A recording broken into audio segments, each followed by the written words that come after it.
Community centre के उद्घाटन के समारोह में हमारे बीच में मंचासीन केंद्र सरकार में राज्य मंत्री चौधरी कृष्णपाल गुर्जर जी, आदरणीय सरपंच साहब,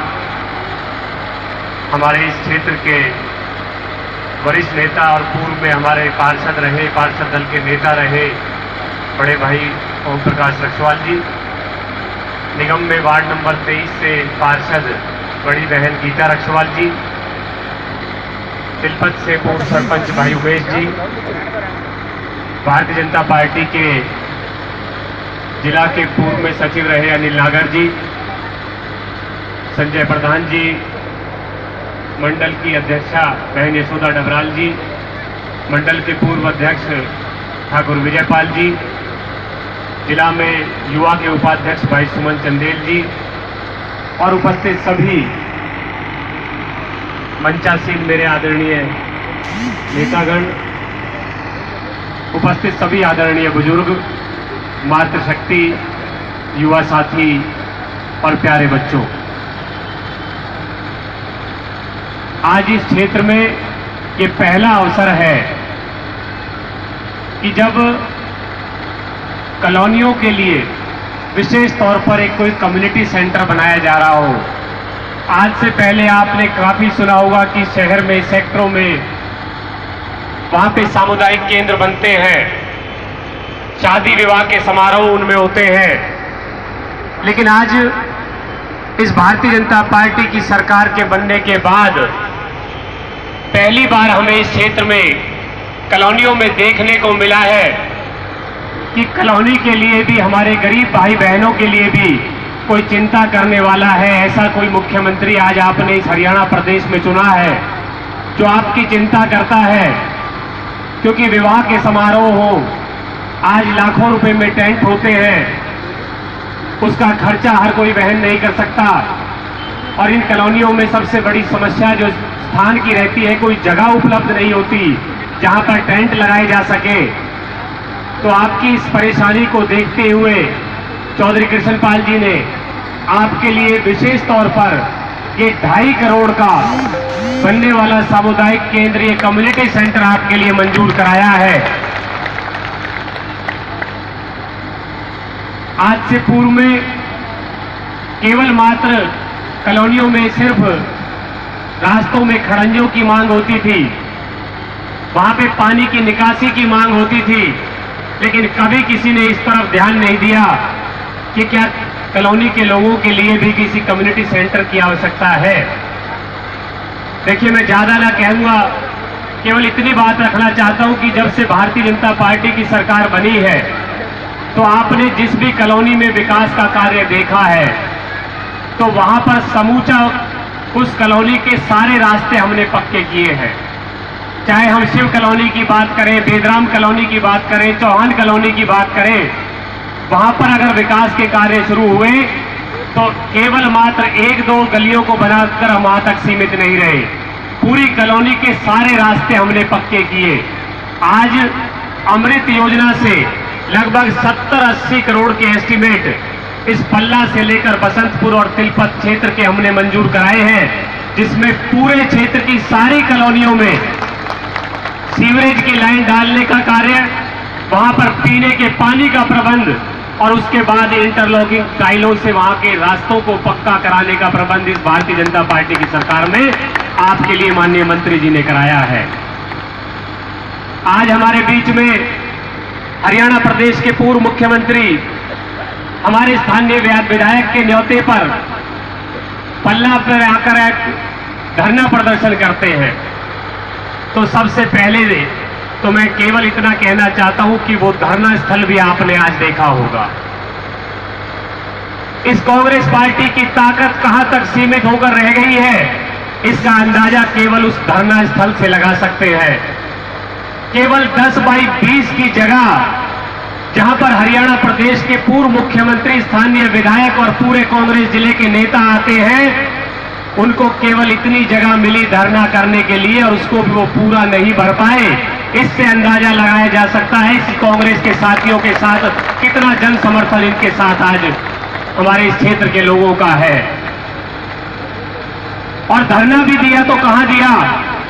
उस स्थान पर दिया जिस क्षेत्र में, जिस जगह पर, जिस स्थान पर हमारे इस पल्ला से बसंतपुर तक के कॉलोनी के भाइयों ने पिछले 15 वर्षों से लगातार संघर्ष करते रहे कि हमें एक पल्ला का पुल दे दो। उस पल्ला के पुल के ऊपर राजनीति होती रही। वहीं यहां पर भारतीय जनता पार्टी की सरकार में आपके पल्ला से लेकर बसंतपुर तक का जो रास्ता बचा हुआ था उसको सीमेंटेड कराने का कार्य हो, आपकी कॉलोनियों में सीवरेज की लाइन डालने के लिए प्रस्ताव अमृत योजना में डालने की बात हो, या आपके लिए इरिगेशन का 6 करोड़ का नाला जिससे समूचे क्षेत्र के पानी की निकासी का प्रबंध हो, और पल्ला पे बनने वाला लगभग 4.5 करोड़ की लागत से बनने वाला डिस्पोजल जिससे इस क्षेत्र के पानी की निकासी का प्रबंध हो। इस तरह की योजनाएं इस भारतीय जनता पार्टी की सरकार में आदरणीय मनोहर जी के नेतृत्व में हमारे इस क्षेत्र में माननीय मंत्री जी चौधरी कृष्णपाल गुर्जर जी लाए हैं। मैं तो केवल इन कांग्रेस के मित्रों से पूछना चाहता हूं कि जिस पल्ला के पुल पर उन्होंने सदा राजनीति करी, 10 वर्षों तक उनकी सरकार रही, 2005 में उनके मुख्यमंत्री आकर यहां पर कहते हैं कि इस पल्ला के पुल को पास कर दिया। 2009 का चुनाव होता है, दोबारा उनकी सरकार केंद्र और प्रदेश में दोनों जगह बनती है, तब भी वो कहते हैं कि इस पल्ला के पुल को पास कर दिया। 2014 का चुनाव आता है, इन्हीं के आज के स्थानीय विधायक उस समय समूचे क्षेत्र में होर्डिंग लगाते हैं और पूर्व मुख्यमंत्री का धन्यवाद करते हैं कि हमने इस पल्ला के पुल को पास कर दिया। तो 10 वर्षों तक वो पल्ला के पुल को पास करने में लगे रहे। लेकिन भाई ओम प्रकाश जी ने और मैंने आपके समक्ष, आपके बीच में आकर इस बीते विधानसभा चुनाव में एक बात रखी थी कि भारतीय जनता पार्टी की सरकार आपके आशीर्वाद से हरियाणा में आएगी, ये तो तय है। और इस सरकार के आने के बाद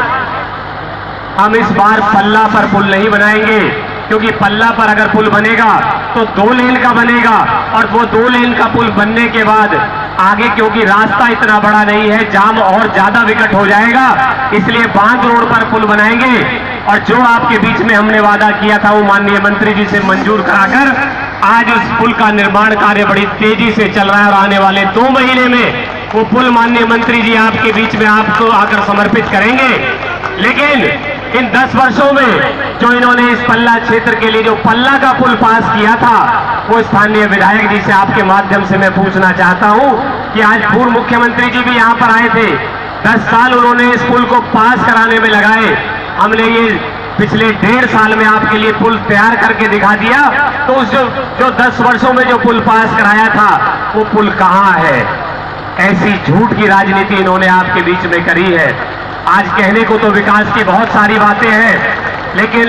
मैं तो केवल इतना कहना चाहता हूं कि माननीय मंत्री जी ने चाहे पल्ला की पीएचसी को सीएचसी में तब्दील करके उसको बड़ा करने की बात हो, या तिलपत के लिए विशेष तौर पर करोड़ों की ग्रांट पिछली सरकार ने विपक्ष में रहते हुए लाकर दी, या आज हमारे इस क्षेत्र के लिए बसंतपुर से जोड़ने के लिए 2.5 करोड़ की पुलिया की बात हो, इन कॉलोनियों के सारे विकास की बात हो, सूर्यनगर की, आपके सूर्यनगर के लिए सारी उन्होंने सड़कें मंजूर कराई है। बहन गीता रक्षवाल जी के प्रयास से सारी सड़कें जल्द ही सीमेंटेड बनने जा रही हैं। माननीय मंत्री जी, हो सकता है कि अगले माह आपके बीच में आकर उनकी भी शुरुआत करें। तो मैं तो ज्यादा ना कहते हुए, क्योंकि इस क्षेत्र की जनता ने हमेशा अपनी आस माननीय चौधरी कृष्णपाल गुर्जर में जताई है, और उन्होंने पूर्व में सेहतपुर के स्कूल को अपग्रेड कराने की बात हो, या अगवानपुर के स्कूल को विपक्ष में रहते हुए अपग्रेड कराया। तो मैं तो आज केवल एक आपके बीच में आपके सम्मिलित होकर केवल एक मांग और रखना चाहता हूं कि आप लोग इस सेहतपुर के स्कूल की स्ट्रेंथ और नॉर्म पूरी करें, ताकि भाई ओम प्रकाश जी, बहन गीता जी और मैं खुद, हम सब एक साथ होकर माननीय मंत्री जी से आपकी बात रख के इस सेहतपुर के स्कूल को भी हम +2 कराने की आपकी मांग उनके समक्ष रख सके, उसको मंजूर करा सके। ये तो जब मुख्यमंत्री जी आए, सीएम अनाउंसमेंट में करा दिया मुख्यमंत्री जी, सीएम अनाउंसमेंट। तो मैं ज्यादा ना कहते हुए पुनः आप सभी का आभार प्रकट करता हूं कि आप लोगों ने हमेशा भारतीय जनता पार्टी के लोगों का साथ दिया, और इस बीते चुनाव में, नगर निगम के चुनाव में भी